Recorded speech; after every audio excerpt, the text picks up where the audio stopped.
Hello good morning friends.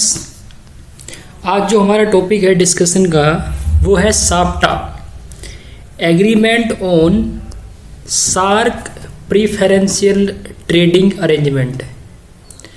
एक agreement जो SAARC countries है उनमें से कुछ मेंबर्स ने आपस में मिलकर डिसाइड किया कि एक ट्रेडिंग अरेंजमेंट हो जो लिस्ट डेवलप कंट्री जो कम विकसित देश थे उनको आइडेंटिफाई किया जाए, कुछ ट्रेड के अंदर कुछ लिबर्टी दी जाए, कुछ छूट दी जाए, कुछ ढील दी जाए ट्रेड को लेके एक इंटरनेशनल लेवल पे, जिससे एक इकोनॉमिक कोऑपरेशन हो सके, आर्थिक सहयोग आपस में एक दूसरे को म्यूचुअल ट्रेड सस्टेन हो सके।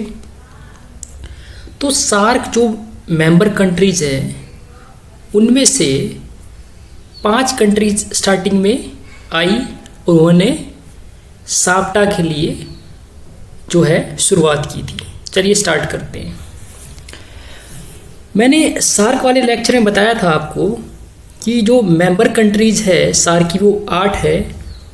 पहले 7 थी, फिर 8 जो न्यू मेंबर बना वो था अफ़गानिस्तान 2007 के अंदर।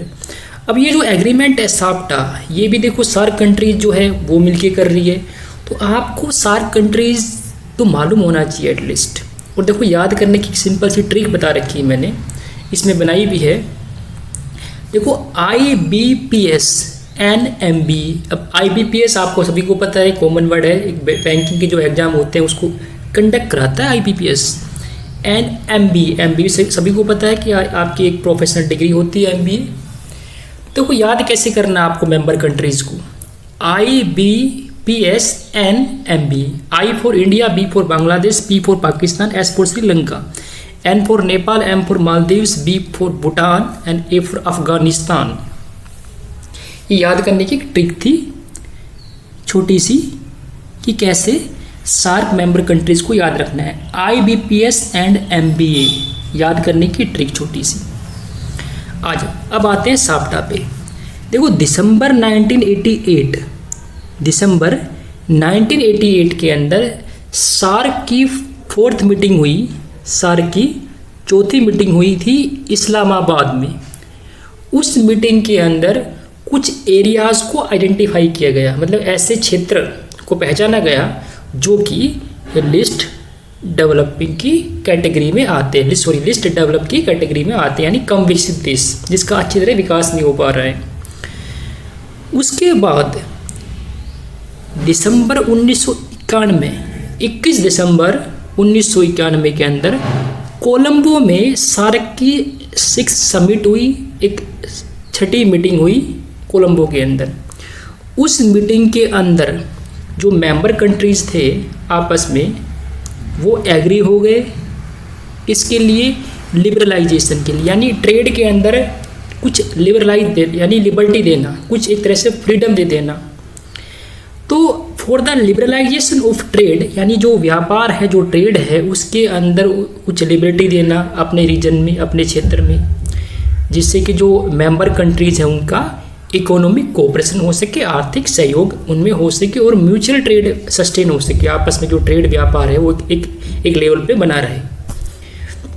और इस 6th सार्क समिट जो मीटिंग हुई थी इसको प्रेजेंट किया था श्रीलंका ने। तो 1988 में एक मीटिंग हुई सार्क की जिसमें बताया गया, और ये हुई थी इस्लामाबाद, पाकिस्तान की कैपिटल।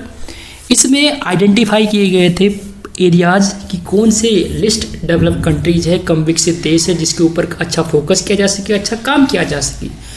उसके बाद हुआ क्या, 21 दिसंबर 1991 में 21 दिसंबर 1991 सार्क की 6th समिट हुई, 6वीं मीटिंग हुई जिसमें कोलंबो में हुई थी। इसमें एग्री आपस में जो मेंबर कंट्रीज है सार्क की जो मेंबर कंट्रीज है वो आपस में एग्री हुए, सहमत हो गए किसके लिए, for the liberalisation of trade, यानी जो व्यापार में कुछ लिबर्टी देनी है, कुछ छूट देनी है, जिससे कि उनका जो मेंबर कंट्रीज है उनका एक इकोनॉमिक कोऑपरेशन हो सके, अच्छा जो ट्रेड है, जो व्यापार है वो फ्रीली हो सके, ईजिली हो सके, उसके अंदर जो रेस्ट्रिक्शन है वो कम की जा सके, और एक म्यूचुअल ट्रेड जो आपस में जो व्यापार है वो सस्टेन एक लेवल पे बना रहे। उसके बाद 7th समिट हुई, इसकी 7वीं मीटिंग हुई थी सार्क की। 10-11 अप्रैल 1993 7वीं इसकी समिट हुई थी। अब इस 7वीं समिट के अंदर 11 अप्रैल 1993 वो दिन था जब साप्टा का इस्टेब्लिशमेंट हो गया, ढाका के अंदर इसका इस्टेब्लिशमेंट हो गया। और इसका जो ऑफिशियल डॉक्यूमेंट है जो एग्रीमेंट का, उस पर उस टाइम यानी 11 अप्रैल 1993 को इस डॉक्यूमेंट पे साइन करने वाले सिर्फ 5 मेंबर स्टेट या मेंबर कंट्रीज थे। 5 कौन कौन से थे? बांग्लादेश, पाकिस्तान, श्रीलंका, नेपाल, मालदीव्स एंड भूटान। क्योंकि अफगानिस्तान तो 2004 में था ही नहीं मेंबर इसका, वो तो साथ में बना है। और इंडिया ने और अफगानिस्तान में इस पे साइन नहीं किए। तो 5 मेंबर कंट्रीज स्टेट जिन्होंने साइन किए थे इनके ऑफिशियल डॉक्यूमेंट साप्टा पे साइन कर दिए। और इसका इस्टेब्लिशमेंट जो हुआ था वो 11 अप्रैल 1993 को ढाका में हुआ था। और इंडिया और अफगानिस्तान को छोड़कर जो 5 मेंबर कंट्रीज थे, जो स्टेट थे, उन्होंने एग्रीमेंट पे साइन कर दिए थे। और इंडिया ने जो साइन किया था इस पे, वो किया था 2004 में। इंडिया ने जो इस डॉक्यूमेंट पे साइन किया था वो 2004 में किया था। यानी अफगानिस्तान तो साथ में मेंबर बनना है। तो सबसे पहले देखो 5 मेंबर कंट्रीज आई, उन्होंने साइन किया। 5 मेंबर कंट्री कौन सी थी? बांग्लादेश, पाकिस्तान, श्रीलंका, नेपाल, मालदीव्स एंड भूटान। अफगानिस्तान जो है साथ में मेंबर कंट्री बना था सार्क का, आपको ही पता है, मैंने ये बताया हुआ भी है अपने सार्क के लेक्चर में। तो 5 कंट्रीज आई आपस में, जो मेंबर कंट्री, उन्होंने साइन किया इस एग्रीमेंट पे। और इंडिया ने जो साइन किया था इस एग्रीमेंट पे वो क्या था? 4 जनवरी 2004 को इंडिया ने इस ऑफिशियल डॉक्यूमेंट इस एग्रीमेंट पे साइन किया था। इंडिया और अफगानिस्तान ने साइन बाद में किए हैं इस पे, ठीक है। और जो मेंबर स्टेट, जो मेंबर कंट्रीज, उनको आप कॉन्ट्रैक्टिंग स्टेट भी बोल सकते हो। आगे मैं बताऊंगा आपको कि कॉन्ट्रैक्टिंग स्टेट का मतलब क्या होता है। Member state, member countries. उसके बाद इसके ऑब्जेक्टिव्स पे आते हैं हम। ऑब्जेक्टिव्स में इसका जो ऑब्जेक्टिव्स था, SAPTA agreement on SAARC preferential trading arrangement. Agreement एक समझौता सार्क मेंबर कंट्रीज के बीच में हुआ अपनी ट्रेडिंग को लेके, अपने व्यापार को लेके। इसमें अब किसको प्रेफरेंस दिया गया? लिस्ट डेवलप कंट्री जो थी उनको, कम विकसित देश को फोकस किया गया कि उन पर अच्छा काम किया जा सके, एक अच्छे ट्रेड को अपने मेंटेन कर सके, एक इकोनॉमिक कोऑपरेशन कर सके और कुछ लिबर्टी दे सके ट्रेड को लेके एक इंटरनेशनल लेवल पे।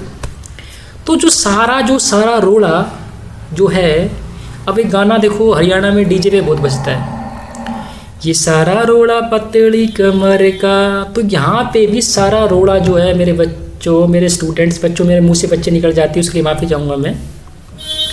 तो दोस्तों यहाँ पे भी जो सारा रोड़ा है वो ट्रेड का है कि इंटरनेशनल लेवल पे जो ट्रेड है उसमें जो रेस्ट्रिक्शंस होती है, उन रेस्ट्रिक्शन को रिमूव करने के लिए, कुछ लिबर्टी देने के लिए, जिससे कि ट्रेड जो है इंटरनेशनल लेवल पे थोड़ा ईजिली और आसानी से हो सके, आपस में जो मेंबर कंट्रीज है उनके बीच में एक इकोनॉमिक कोऑपरेशन हो सके। तो सारा रोड़ा किसका है? ट्रेड का है। तो ट्रेड से संबंधित एक एग्रीमेंट बनाया गया था 11 अप्रैल 1993 को ढाका में। और उस एग्रीमेंट पे 5 कंट्री जो थे उसने साइन किए थे, 5 मेंबर स्टेट ने साइन किए थे, इंडिया और अफगानिस्तान को छोड़कर, क्योंकि अफगानिस्तान जो साथ में मेंबर बना था सार्क का। और इंडिया ने साइन, पता नहीं क्या रीजन था उसका, इंडिया ने साइन किया था बाद में 4 जनवरी 2004 को। ऑब्जेक्टिव्स क्या थे साप्टा के? To promote and sustain mutual trade, आपस में ट्रेड को प्रमोट करना, बढ़ावा देना, और सस्टेन मतलब एक प्रॉपर लेवल पे बनाए रखना। To develop economic cooperation among member countries, यानी जो आपस में ही अपने जो मेंबर स्टेट से जो मेंबर कंट्रीज है उनके इकोनॉमिक कोऑपरेशन, आर्थिक सहयोग को विकसित करना, उनको बढ़ावा देना। अब देखो साप्टा जो एग्रीमेंट है वो देखो आर्टिकल्स में डिफाइन किया गया है। जैसे आपने जब आप कोई एक्ट पढ़ते हो, आप देखो एक्ट पूरा सेक्शन में होता है, एक्ट सेक्शन में होता है। जो कॉन्स्टिट्यूशन है उसमें भी देखो आर्टिकल्स होते, कभी ध्यान दिया हो तो आपने। ऐसे ही साप्टा को भी आर्टिकल्स में डिफाइन किया गया है। अगर देखो मैं चाहता तो इन आर्टिकल्स के बेस पे आपको सिर्फ ऑब्जेक्टिव और फंक्शन इसके मैं बता सकता था, लेकिन मैं चाहता हूँ कि मैं आर्टिकल्स के बेस पे ही आपको समझाऊँ, क्योंकि अगर एग्जाम जो है वो MCQ बेस हो गया तो आपको इसका बेनिफिट मिलेगा, क्योंकि आर्टिकल्स में प्रॉपर जो टर्मिनोलॉजी होती है वो यूज़ की जाती है। अगर सिर्फ मैं इनके बेस पे आपको सिर्फ ऑब्जेक्टिव और फंक्शन बता दूं तो काफ़ी टर्मिनोलॉजी जो है वो छूट जाएगी, इसलिए मैं आपको स्टेप बाय स्टेप आर्टिकल से स्टार्ट करूंगा। मैं ये पूरा एग्रीमेंट जो है वो आर्टिकल्स में डिफाइन है, पूरा का पूरा एग्रीमेंट आर्टिकल्स में डिफाइन है। तो करते हैं बात हम साप्टा के एग्रीमेंट की। सबसे पहले इसके एग्रीमेंट में आर्टिकल 1 में डेफिनेशंस लिखी गई है, डेफिनेशंस लिखी गई है।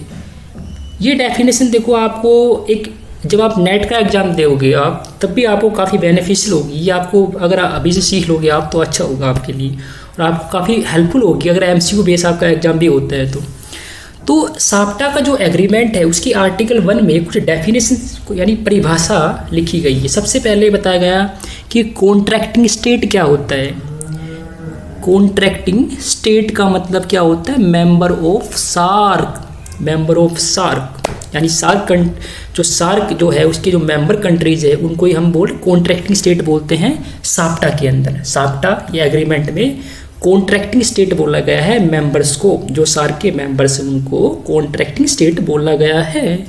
उसके बाद है सीरियस इंजरी, इसका मतलब होता है significant damage to domestic producers, यानी जो घरेलू जो प्रोड्यूस करते हैं जो उनको डैमेज होना, उनको नुकसान होना, उसको बोला जाएगा सीरियस इंजरी। देखो यहाँ पर जो डेफिनेशन बताई जा रही है वो सिर्फ साप्टा के पर्पज से बताई जा रही है कि साप्टा में कॉन्ट्रैक्टिंग स्टेट किसको बोला जाएगा, मेंबर ऑफ सार्क को। साप्टा के अंदर सीरियस इंजरी वर्ड आ जाए तो आप ये समझना क्या बता रहा है, किसी डोमेस्टिक प्रोड्यूसर्स को डैमेज होना, नुकसान होना, वो भी सिग्निफिकेंट, काफ़ी महत्वपूर्ण। उसके बाद सेक्टोरल बेसिस, सेक्टोरल बेसिस ये क्या होता है, एग्रीमेंट अमंग कॉन्ट्रैक्टिंग स्टेट्स या countries regarding removal of tariff, non tariff, para tariff barriers. अब देखो साप्टा एग्रीमेंट के अंदर जो अगर वर्ड आ जाए सेक्टोरल बेसिस तो आप क्या समझोगे, सेक्टोरल बेसिस का मतलब होता है एग्रीमेंट किसके अंदर, जो कॉन्ट्रैक्टिंग स्टेट्स है, जो मेंबर है सार्क के, उनके बीच में एग्रीमेंट किसको लेके, टैरिफ को लेके, नॉन टैरिफ को लेके, पैरा टैरिफ को लेके, यानी जो बैरियर्स है tariff, non tariff, para tariff barriers आगे बताऊंगा मैं आपको, और मैंने सार्क में बताया था आपको।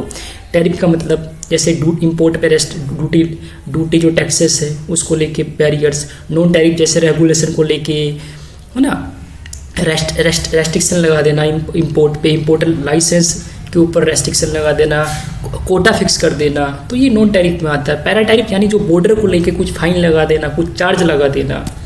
तो सेक्टोरल बेसिस का मतलब होता है एग्रीमेंट जो कॉन्ट्रैक्टिंग स्टेट्स के बीच में है रिगार्डिंग रिमूवल एंड रिडक्शन, या तो कम कर देंगे टैरिफ को, नॉन टैरिफ पैरा टैरिफ को, या फिर उसको रिमूव कर दिया जाएगा। आगे बढ़ते हैं। उसके बाद हम अब देखो आ गया टैरिफ। तो मैं ये भी कह सकता हूँ कि जो साप्टा एग्रीमेंट है उसके कंपोनेंट्स भी है ये tariff, non tariff and para tariff, ये साप्टा एग्रीमेंट के ये कंपोनेंट्स है, आप ये भी लिख सकते हो आप।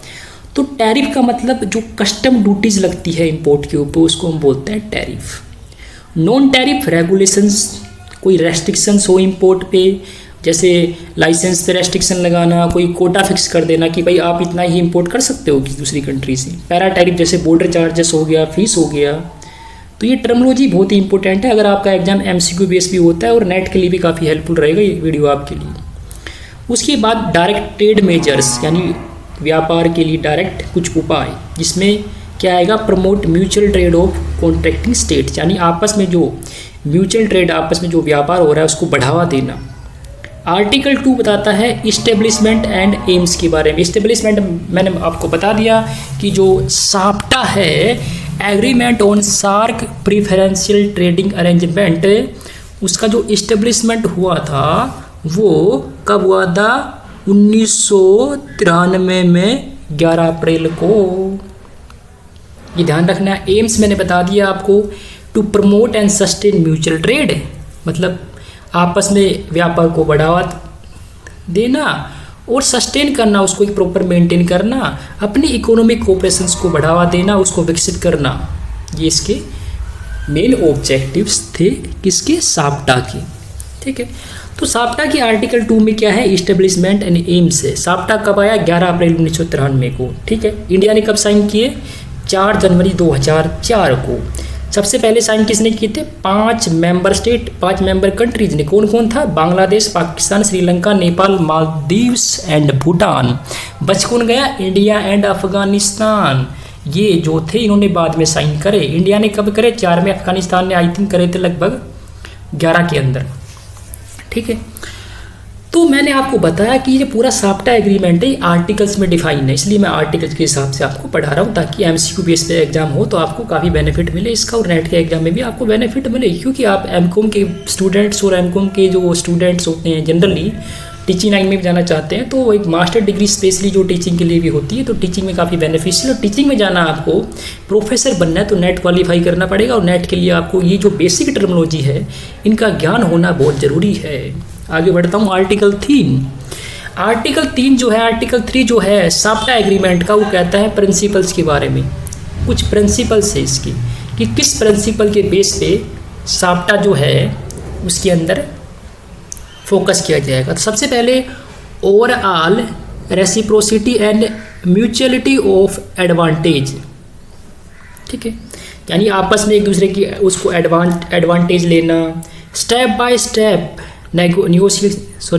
Step negotiations and periodic review, मानी स्टेप बाय स्टेप्स क्या होगा? निगोशिएशंस होगा और पीरियोडिक रिव्यू होगी, यानी बार बार में प्रोग्रेस को चेक किया जाएगा, एक periodic time to time review होगा। इंक्लूजन ऑफ ऑल प्रोडक्ट्स, यानी इसमें सारे प्रोडक्ट्स को शामिल किया जाएगा, भले ही वो रो हो, सेमी हो, फिनिश्ड हो। रॉ मटेरियल WIP भी बोलते हैं सेमी को, और फिनिश्ड जो कंप्लीट बन चुका है। स्पेशल एंड फेवरेबल ट्रीटमेंट दिया जाएगा लिस्ट डेवलप कॉन्ट्रैक्टिंग स्टेट या मेंबर कंट्रीज ऑफ सार्क। तो कॉन्ट्रैक्टिंग स्टेट मैंने बता दिया आपको मतलब क्या होता है, मेंबर ऑफ सार्क। उसके बाद आर्टिकल 5 में बताया गया है निगोशिएशंस होगा ट्रेड को लेके ऑन द फॉलोइंग अप्रोचेस कौन सी है? प्रोडक्ट बाय प्रोडक्ट बेसिस, या तो प्रोडक्ट को बेस लिया जाएगा या फिर across the border tariff reduction जो है, एक बॉर्डर से दूसरे बॉर्डर में जो टैरिफ लगा रखे हैं, जो रेस्ट्रिक्शंस है उनके बेस पे क्या होगा? नेगोशिएशन आपस में। सेक्टरल बेसिस मैंने बता दिया आपको, जिसमें टैरिफ, नॉन टैरिफ, पेर टैरिफ के बारे में बताया गया। डायरेक्ट ट्रेड मेजर्स लिए जाएंगे, डायरेक्टली व्यापार को लेके उपाय इनका सुझाव किया जाएगा। उसके बाद आर्टिकल 6 बोलता है एडिशनल मेजर्स के बारे में। एडिशनल मेजर्स मतलब स्पेशल कंसिडरेशन दी जाएगी कॉन्ट्रैक्टिंग स्टेट्स, यानी जो मेंबर ऑफ सार्क है उनको स्पेशल कंसिडरेशन दी जाएगी for the technical assistant and cooperation arrangement, यानी टेक्निकल असिस्टेंस और कोऑपरेशन अरेंजमेंट के लिए इनको स्पेशल कंसिडरेशन प्रोवाइड की जाएगी, इनको एक फाइनेंशियल हेल्प दी जाएगी। जो लिस्ट डेवलप कंट्रीज का स्टेटस जिनका है, जो कम विकसित देश है, उनको टाइम टू टाइम क्या दिया जाएगा? टेक्निकल असिस्टेंस दी जाएगी, कोऑपरेशन अरेंजमेंट, आपस में सहयोग का अरेंजमेंट किया जाएगा। उसके बाद है आर्टिकल 7 जो बोलता है शेड्यूल ऑफ कंसेशन का मतलब होता है कुछ टैरिफ में, नॉन टैरिफ में, पैरा टैरिफ में कुछ एक तरह से ढील दे देना, कुछ कंसेशन दे देना। जैसे इंपोर्ट ड्यूटी कुछ आपने कुछ कंसेशन दे दिया, जैसे इंपोर्ट कोटा फिक्स कर रखा है 2000 आप केजी माल ले सकते हो, चलो 2.5 ले लेना, तो कुछ कंसेशन दे देना। पैरा टैरिफ आपको मालूम है बॉर्डर चार्जेस, फाइन चार्जेस को लेके। तो शेड्यूल ऑफ कंसेशन जो है वो आर्टिकल 7 बोलता है, इसके जो शेड्यूल बना रखे हैं कंसेशन को लेके वो इनकॉर्पोरेटेड किए गए हैं नेशनल शेड्यूल ऑफ कंसेशन के अंदर। आर्टिकल 8 बोलता है एक्सटेंशन ऑफ निगोशिएशन कंसेशन, यानी टाइम टू टाइम अगर रिक्वायरमेंट हुई तो कंसेशन को बढ़ाया भी जा सकता है, लेकिन on the basis of negotiations के बेस पे कंसेशन को एक्सटेंड किया जा सकता है। ठीक है, उसके बाद आर्टिकल 9 बोलता है कमेटी ऑफ पार्टिसिपेंट्स, यानी कमेटी बनाई जाएगी पार्टिसिपेंट्स की, और कमेटी जो है वो साल में एक बार उनकी मीटिंग होगी, आपस में मिलेगी, वार्तालाप होगी। टू किसके लिए भाई? टू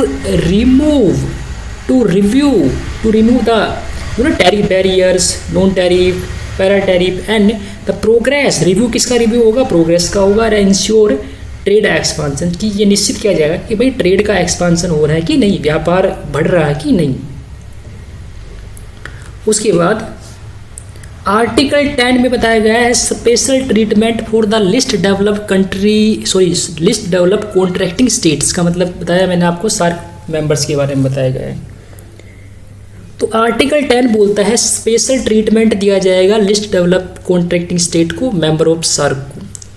इसका मतलब स्पेशल ट्रीटमेंट मतलब ड्यूटी फ्री एक्सेस, यानी इंपोर्ट कर रहे हो ड्यूटी एक तरह से फ्री कर दिया जाएगा, माफ़ कर दिया जाएगा। रिमूवल कर दिया जाएगा किसका? नॉन टैरिफ बैरियर्स, मतलब कोटा फिक्स करना, लाइसेंस इंपोर्ट के ऊपर, इंपोर्ट लाइसेंस पर रेस्ट्रिक्शन लगा देना, ठीक है, रेगुलेशन को ज़्यादा स्ट्रॉन्गली बना देना। Removal of para tariff barriers, border charges, fine, उसको ख़त्म कर देना। ये स्पेशल ट्रीटमेंट दिया जाएगा किसको? लिस्ट डेवलप्ड कंट्री को, जो कम विकसित देश है। ये साप्टा एग्रीमेंट बोल रहा है। साप्टा एग्रीमेंट का आर्टिकल 10 बोलता है कि स्पेशल ट्रीटमेंट दिया जाएगा लिस्ट डेवलप कॉन्ट्रैक्टिंग स्टेट को। उसका मतलब ड्यूटी फ्री एक्सेस, इंपोर्ट कर लो जाओ फ्री में, आपकी ड्यूटी फ्री है। रिमूव कर दिया जाएगा नॉन टैरिफ बैरियर्स को, रिमूव कर दिया जाएगा पैरा टैरिफ बैरियर्स को। लॉन्ग टर्म कॉन्ट्रैक्ट किए जाएंगे किसके लिए? For the reasonable level of export, जिससे कि एक रीजनेबल यानी ना ज़्यादा कम ना ज़्यादा ज़्यादा, एक रीजनेबल लेवल एक्सपोर्ट का अचीव हो जाए प्रोडक्ट्स को लेकर। जो प्रोडक्ट्स का आप एक्सपोर्ट कर रहे हो वो एक प्रॉपर लेवल उसका अचीव हो जाए, उसके लिए लॉन्ग टर्म कॉन्ट्रैक्ट किए जाएंगे। उसके बाद है flexibility of quantity and other restriction on import, यानी जो क्वांटिटी को लेकर जो रेस्ट्रिक्शन है उसमें कुछ फ्लेक्सिबिलिटी दी जाएगी। फ्लेक्सिबिलिटी, स्पेशल ट्रीटमेंट की बात हो रही है तो हम आपको फ्लेक्सिबिलिटी दे देंगे, कुछ ढील दे देंगे आपको। क्वांटिटी आप थोड़ा ज़्यादा भी ले सकते हो, इंपोर्ट कर सकते हो। जो अदर रेस्ट्रिक्शंस है इंपोर्ट पे उसको, उसमें भी कुछ हम दे देंगे आपको ढील, फ्लेक्सिबिलिटी उसमें भी मिल जाएगी। आर्टिकल 11 बोलता है इस साप्टा एग्रीमेंट का कि agreement shall not apply in relation to preference already granted to by any contracting state to other contracting state outside the framework of this agreement। मतलब ये एग्रीमेंट यानी जो साप्टा एग्रीमेंट है ये अप्लाई नहीं होगा। SAPTA agreement shall not apply किसके लिए?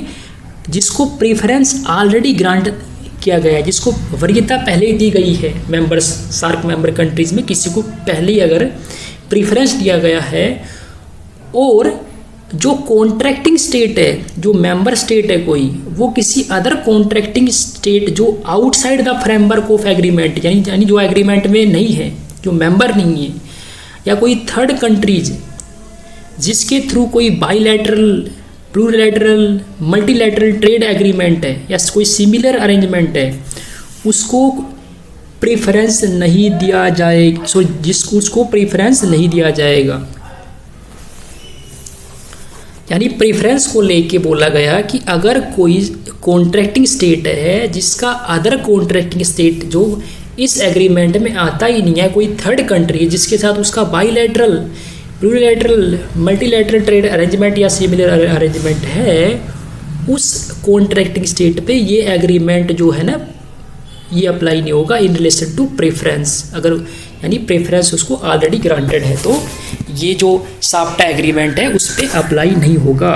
उसके बाद आर्टिकल 12 बोलता है कम्युनिकेशन, ट्रांसपोर्ट एंड ट्रांजिट, यानी जो आपस में जो सार्क मेंबर है, जो साप्टा के जो मेंबर्स है, उन्होंने आपस में एग्री किया हुआ है, एग्री टू अंडरटेक, यानी जिम्मेदारी ले रखी है, सहमत है वो, अप्रोप्रिएट स्टेप्स लेंगे, मेजर्स लेंगे for developing and improving transit, यानी ट्रांजिट का मतलब होता है गुड्स को लेके आना ले जाना, ट्रांजिट फैसिलिटीज़, ट्रांसपोर्ट, पता है आपको, communication system for the growth of the trade. यानी आर्टिकल 12 जो है साफ्टा का, वो कहता है कि आपस में जो ये मेंबर कंट्रीज है, मेंबर कॉन्ट्रैक्टिंग स्टेट है, ये आपस में एग्री है, सहमत है, किसके लिए, अप्रोप्रिएट स्टेप्स लेने के लिए, जिम्मेदारी ले रखी है उनने कि हम टाइम टू टाइम स्टेप लेंगे, मेजर्स, कुछ उपाय लेंगे, किसके लिए, डेवलप करने के लिए, इम्प्रूव करने के लिए ट्रांजिट फैसिलिटी को, ट्रांसपोर्ट फैसिलिटी को और इम्प्रूव करने के लिए, कम्युनिकेशन को और बेटर बनाने के लिए, और ट्रेड की ग्रोथ के लिए हम टू टाइम हम स्टेप लेते रहेंगे, ये हमारी जिम्मेदारी है। आर्टिकल 12 में बताया गया है ये साफ्टा की। उसके बाद आर्टिकल 13 बोलता है बैलेंस ऑफ पेमेंट मेजर्स, यानी बैलेंस ऑफ पेमेंट अगर किसी स्टेट जो मेंबर है सार्क का, जो मेंबर है साफ्टा का, अगर उसका बैलेंस ऑफ पेमेंट बिगड़ रहा है, उसको इकोनॉमिक प्रॉब्लम्स हो रही है, तो उसके लिए भी उपाय सुझाव दिए जाएंगे। उसके बाद है आर्टिकल 14 जो बोलता है सेफ्टी मेजर्स यानी सुरक्षा के उपाय के बारे में बताया गया। आर्टिकल 14 बोलता है कि सपोज करो अगर कोई एक कंट्री है और ये बी कंट्री है, एक कंट्री ने बी कंट्री से इंपोर्ट किया कोई आर्टिकल, मान लो एक्स आर्टिकल इंपोर्ट किया है, और जब एक कंट्री ने इस बी कंट्री से इंपोर्ट किया तो उसने ऐसे गुड्स ले लिए जो सीरियस इंजरी वाले थे। अच्छा, मतलब मैंने आपको बताया डेफिनेशन 2 में कि सीरियस इंजरी का मतलब क्या होता है, डोमेस्टिक प्रोड्यूसर्स को एक तरह से नुकसान होना। तो एक कंट्री जब बी कंट्री से इंपोर्ट करेगी कोई आर्टिकल, तो वो आर्टिकल ऐसे हैं जो सीरियस इंजरी कर रहे हैं, यानी जो डोमेस्टिक प्रोड्यूसर्स को नुकसान पहुंचा रहे हैं। तो क्या बोला गया कि जो एक कंट्री है ना जिसने इंपोर्ट किया है और ऐसे गुड्स इंपोर्ट कर लिए जिससे डोमेस्टिक को नुकसान हो रहा है, डोमेस्टिक प्रोड्यूसर्स को नुकसान हो रहा है, तो एक कंट्री को जो भी कंसेशन दी गई है इंपोर्ट को लेके, पहले तो कंसेशन ख़त्म करो, सस्पेंडेड जाओ, वो सस्पेंड कर दिया जाएगा प्रोविजनली, यानी एक कंट्री को प्रोविजनली सस्पेंड कर दिया जाएगा। कंसल्टेशन होगी आपस में, लेकिन कंसल्टेशन अगर रिक्वायरमेंट नहीं, कोई स्पेशल केस है तो कंसल्टेशन भी नहीं होगी, सस्पेंड कर दिया जाएगा। दूसरी बात, अब जिस कंट्री ने, जिस स्टेट ने इस एक्शन को लिया है, यानी ए के अगेंस्ट जो एक्शन लेगा उसको रिजोल्व करना पड़ेगा ये इश्यू विद इन 90 डेज, 90 दिन के अंदर उस रिजोल्व करना पड़ेगा इश्यू को जिसने इसको स्टार्ट किया है। अगर इश्यू रिजोल्व नहीं हुआ तो 30 डेज के अंदर एक कमेटी रिव्यू करेगी, इसका कमेटी बैठेगी वो उसका रिव्यू करेगी। उसके बाद आर्टिकल 15 जो है साफ्टा एग्रीमेंट जो है वो आर्टिकल्स में डिफाइन, जैसे आप किसी एक्ट को पढ़ते हो उसमें सेक्शंस होते हैं, ऐसे ही साफ्टा एग्रीमेंट जो है उसके अंदर क्या है, आर्टिकल्स में डिफाइन कर रखा है। ये मैं इसलिए समझा रहा हूँ क्योंकि आपको एग्जाम में बेनिफिट मिल सके, अगर आपका एग्जाम जो है ना वो MCQ बेस अगर हो गया तो आपकी बल्ले बल्ले हो जाएगी, इसलिए इसमें कुछ टर्मिनोलॉजी होती है जो आपको पता होनी चाहिए। ओके, आर्टिकल 15 जो बोलता है maintenance of the value of concession, जो कंसेशन दी जाती है जो इंपोर्ट को लेके, जो मेंबर स्टेट जो मेंबर्स है साफ्टा के उनको, तो ये concession shall not be diminished and nullified, मतलब इसको मेंटेन किया जाएगा इस कंसेशन को, ऐसा नहीं कि मन किया जब उसको ख़त्म कर दिया, नलीफाइड कर दिया ना, कंसेशन शैल नोट बी डिमेनाइज और nullified, it should be maintain, इसको मेंटेन करना चाहिए और इट विल बी मेंटेन, ये मेंटेन करनी पड़ेगी मेंबर द्वारा। Accept under the provision of other articles, other articles में अगर कोई प्रोविजन नहीं है तो इसको आसानी से जो जो जो जो जो टैरिफ बैरियर्स है उसको जो रिमूव कर रखा है आपने, जो आपने कंसेशन दे रखी है इंपोर्ट में, उस कंसेशन को ऐसे ही ख़त्म नहीं किया जाएगा। अगर और आर्टिकल में कोई प्रोविज़न नहीं है तो इसको ख़त्म आसानी से ख़त्म नहीं किया जा सकता, लेकिन हाँ अगर किसी अदर आर्टिकल्स में प्रोविज़न दे रखा है तो फिर गंभीर समस्या हो जाएगी, फिर सोचना पड़ेगा।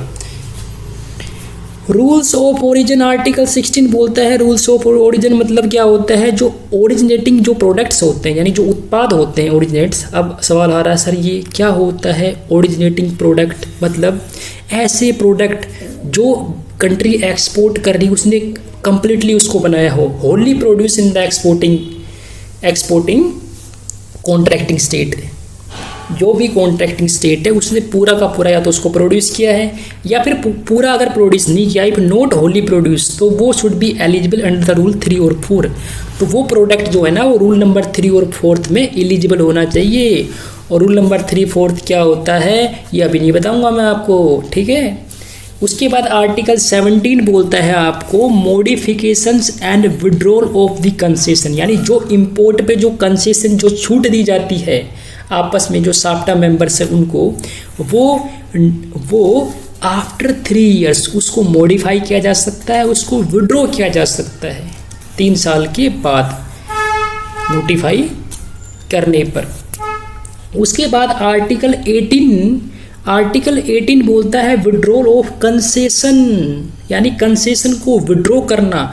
अगर कोई मेंबर कॉन्ट्रैक्टिंग स्टेट चाहे, यानी कोई मेंबर है जो साप्टा का जो कोई कॉन्ट्रैक्टिंग स्टेट है, अगर वो चाहे तो वो फ्री है to withdraw concession in whole or part, यानी वो या तो पूरी कंसेशन को ही अपनी निकाल सकता है या फिर पार्ट में निकाल सकता है, यानी कंसेशन से वो बाहर आ सकता है। वो चाहे तो ये बोल सकता है कि मुझे नहीं चाहिए कंसेशन इंपोर्ट पे, अच्छा, या तो पूरी या फिर आधी, ऐसे वो विड्रॉ कर सकता है कंसेशन को। उसके बाद आर्टिकल 19 मैंने छोड़ दिया जो कंसल्टेशन पे इंपॉर्टेंट नहीं है। आर्टिकल 20 बोलता है सेटलमेंट ऑफ डिस्प्यूट्स।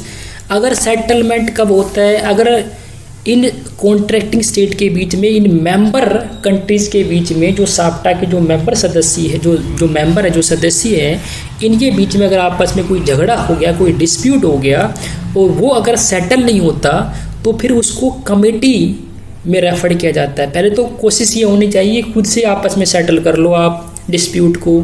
अगर सेटल नहीं हुआ तो फिर भैया कमेटी के पास जाएगा, ये कमेटी इसको रिव्यू करेगी और 120 दिन के अंदर अपनी रिकमेंडेशन दे देगी। 120 दिन कब से स्टार्ट होगी? From the date of dispute submitted. जिस डेट पे आपने डिस्प्यूट सबमिट किया है कमेटी को, उस डेट से लगा लो 120 दिन, कमेटी अपनी रिकमेंडेशन देगी। उसके बाद आर्टिकल 21 बोलता है विड्रॉल फ्रॉम साप्टा। अगर कोई चाहे तो साप्टा ये जो एग्रीमेंट है इससे भी बाहर आ सकता है। कोई भी कॉन्ट्रैक्टिंग स्टेट जो 8 जो कंट्रीज़ है इसके मेंबर है साप्टा के, तो कोई भी चाहे किसी भी समय इससे विड्रॉ कर सकता है, इससे बाहर निकल सकता है। और उसको क्या करना पड़ेगा?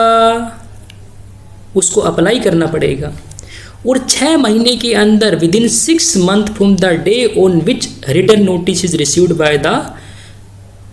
बाय सार्क सेक्रेटरीट, यानी विड्रॉल जो है वो इफेक्टिव हो जाएगा जैसे ही अप्लाई किया 6 महीने के अंदर ही।